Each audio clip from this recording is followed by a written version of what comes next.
What can I possibly show or say to properly convey my disgust regarding the movie Christmas Eve? I got it. Doug and Rob Walker, take it away. Piece of shit. Fucking hate this movie. It's a movie that makes me cringe even when I'm sitting here thinking about it. Christmas Eve from 2015 is god-awful. Not even Patrick Stewart could make this watchable. Patrick Stewart. Think about that for a minute. This is an anthology movie telling several stories about people being stuck in elevators on Christmas Eve in New York. They're all stuck in elevators together. Oh, what joy that is.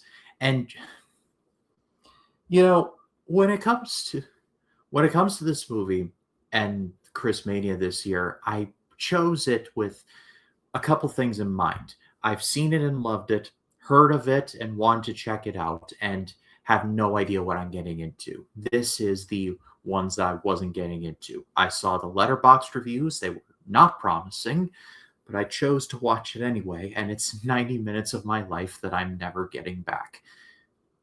The movie starts off with the BS from the very beginning.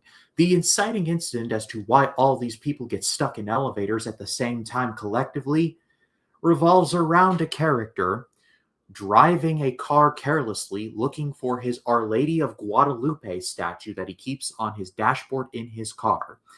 It falls down and he's like, I gotta find the statue, gotta find it, all the while weaving all over the road, and eventually he crashes into a breaker box, which is conveniently, I want to assume, in Central Park out in front of everyone. Not only does his van knock out the power to just the elevators, like in the block vicinity that these people are in, but his van is acting as a conduit, which is causing the elevators to not plummet these people to their deaths. Come on, man, that's garbage.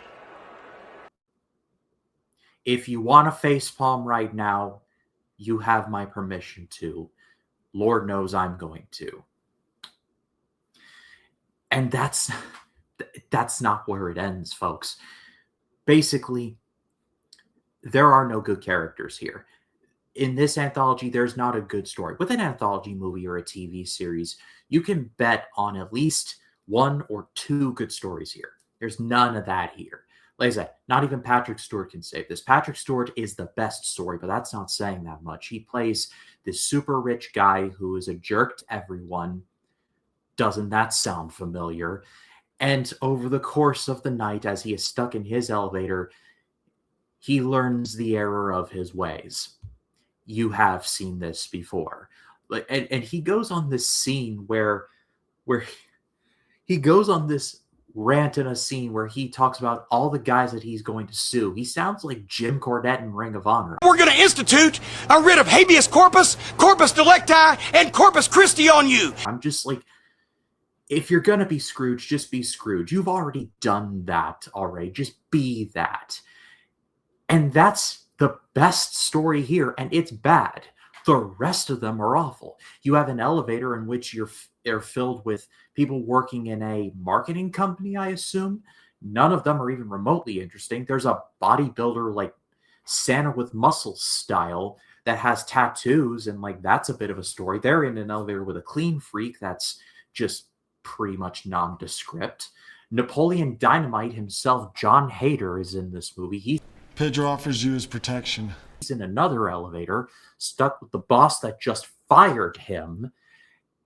And literally, this boss goes from draconian boss to best friend with John Hader's character over the span of, I want to say, a few hours.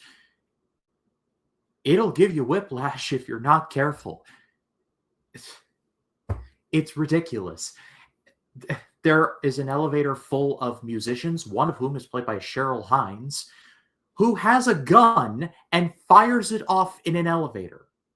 I am not a scientist, but I know that that is really dangerous.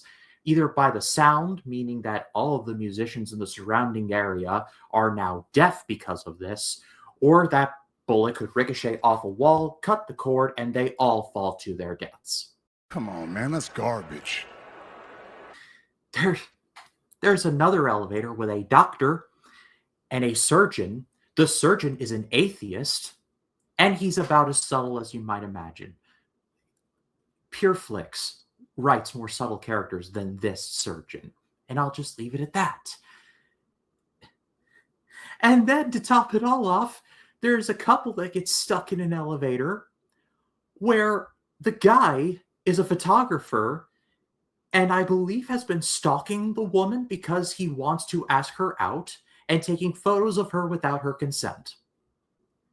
Or I could not be making that up. I could be getting that wrong. But at the same time, I'm just sitting there like, woman, you need to call the police. Like, as soon as you get out of this elevator, you need to call the police.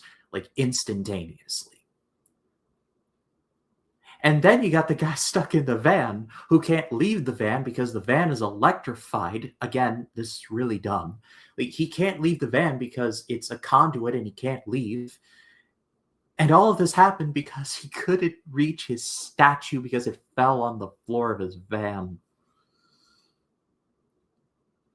Ugh. It's...